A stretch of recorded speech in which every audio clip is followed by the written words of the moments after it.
Good afternoon, everybody.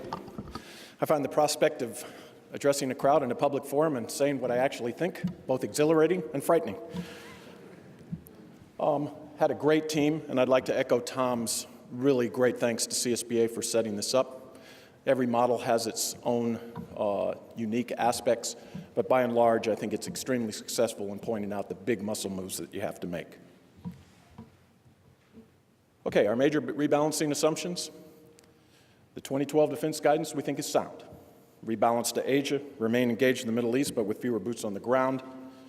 No major near-term stability coin campaigns. Of course, our enemies have a vote. Reduce military engagement in what I will call economy of force theaters in this environment. We're not likely to engage in a direct conventional conflict with a high-end adversary in the near to mid-term. However, we are ever mindful that our monopoly and the guided munitions battle network regime is steadily eroding, and it's weakening conventional deterrence, as Tom said, and it's also complicating our ability to project power.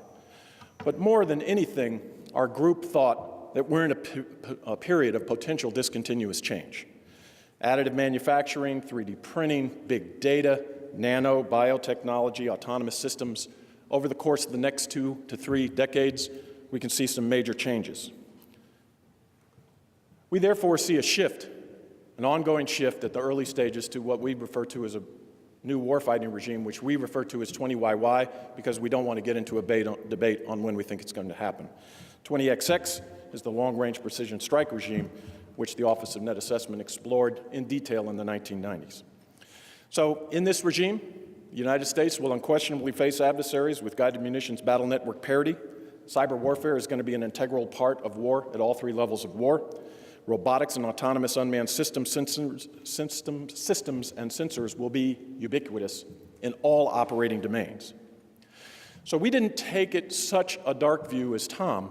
We thought this as a period, an actual opportunity, where we have a chance to reshape both the joint force and the industrial base for a long-term competition to make sure that we retain our technological edge and can dominate in this incoming regime. We're willing to take near-term risk to get to where we want to go, which is a long-term payoff in our view. So we're going to have smaller, network, more lethal forces in the meantime, and we need to remain engaged globally, but with a lot smarter way of doing it, and we want to exploit the power of demonstrations to demonstrate to our allies that we can actually get to where we want to go, how we want to get there, and do what we want to do when we get there. This is a minimum 4 FYDP strategy. It could potentially be 6 or 7 FYDPs long. But we took the long view and said at a minimum it's going to be 4. So in FYDP 1, we assumed a lot of risk to lay the groundwork for a major shift towards this regime, which we call 20YY. In the second FYDP, we began to invest extremely heavily in this regime. And by the FYDP 3, we see an acceleration. And by FYDP 4, we think we're going to be in a mature regime where guided munitions and battle networking will be ubiquitous, and there'll be robotics everywhere. Now, I want to make sure that you don't think that all we see is a high-tech future. We see this proliferation in every level of war, in irregular warfare and in high-end warfare. The only reason Iron Dome works is that 70% of the unguided rockets that are fired hit nothing. If all of the rockets fired were guided, it would be an entirely different view. Hezbollah has them, and our adversaries will. We also were ever mindful of the industrial base. In the 50s, the transition from pistons engines to jet. In the 60s, missiles in space, computers and digital electronics. There was something in the defense industry that was really pulling the industrial base along and keeping our industrial edge. We think this exercise was really focusing on autonomy and robotic systems, and we need an industrial base that can get us there. Our general principles were we cut overhead to the greatest extent practical in the model. We were only allowed to cut 1/3 of anything with the expectation that any more than 1/3 in a FYDP would be too disruptive. We had a BRAC. We cut every opportunity we had in the model. We adopted tier readiness in all the forces. We preserved S&T and tried to increase it if at all possible. We invested in weapons that attempt to address the offensive dominance of the guided weapons regime. If you get electromagnetic railguns that are able to kill ballistic missiles and cruise missiles, and possibly even artillery rockets and mortars, then you have a major change and you have some time before you have to really make big changes to your forces. To the greatest extent possible, we went to robotics. We retained and emphasized globally responsive forces. That meant to us aerospace, SOF, and naval forces, and we pursued a high-low mix for both naval and air, pretty much like Tom did. And we invested in overseas and basing and global logistics to the greatest extent possible.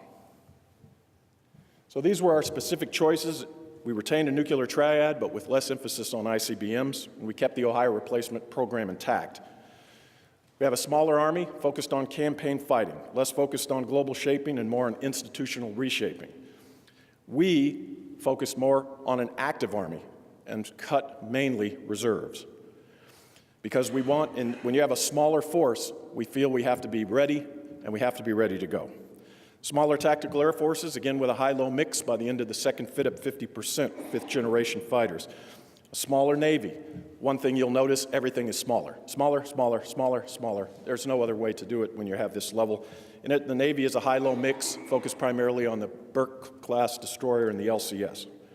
The Marine Corps reverts to its traditionally expeditionary force and readiness role. We actually cut Marine reserves, and we kept the active Marine Corps and the amphibious forces necessary to get them around the world, not necessarily to do amphibious forcible entry, but to allow them to do their traditional force and readiness role.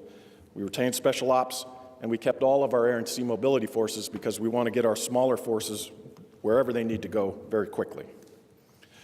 Choices in Move 1 allowed us to do a rapid fielding of electromagnetic railguns, which we think is a game changer in this regime, at least in the near term, and we accelerated procurement of unmanned systems in every domain. We invested in increased autonomy in both moves. Savings in Move 1 allowed us to have increased investment in directed energy weapons in the second fit-up, in space, cyber, munitions, and overseas infrastructure. We simply couldn't afford them in the first fit-up, although we wanted them. This gives you an idea of what we did. The red are where we took all the cuts, and you can see on the personnel side, that's where you get the savings. It's the only way you can make this work. Do I think we would make these number of cuts in the first fit-up? We could possibly do it. It would be disastrous. It would be it would cause so much turmoil in the force. But that's the only way you're going to get to these forces, and I think Congress needs to address this issue. They need to quit fooling themselves. On the half sequestration, we made exactly the same force structure choices that we made at full sequestration. The only thing we did is we moved faster to the 20YY regime. That is where we think a smaller force is going to maintain global preeminence.